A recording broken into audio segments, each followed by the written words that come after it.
नमस्कार.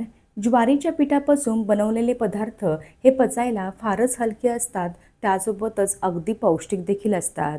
जर तुम्ही डाएट करत असाल, तुम्हाला वजन कमी करायचं असेल किंवा जर तुम्हाला एखाद्याला डायबिटीज असेल ना, तर प्रत्येक व्यक्तीने आपल्या आहारामध्ये असे ज्वारीच्या पिठापासून वेगवेगळे पदार्थ बनवायला हवेत आणि खायला जरूर हवेत.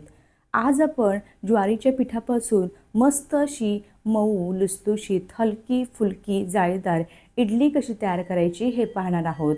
त्यासोबतच इडलीबरोबर खाण्यासाठी अगदी 2 मिनिटात तयार होणारी चटकदार चटणी कशी तयार करायची हे देखील सांगितलेलं आहे.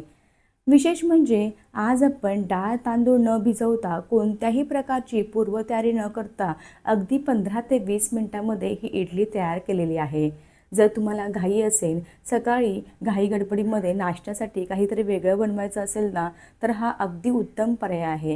ही इडली तुम्ही सकाळी जरी बनवली आणि संध्याकाळी जरी खायला गेलात ना, आहे तशीच मऊ लुसलुशीत राहते. अजिबात वातट किंवा कडक होत नाहीत. चवीला खरंच एक नंबर तयार झालेली होती. चला तर वेळ न वाया घालवता रेसिपीला सुरुवात करूयात.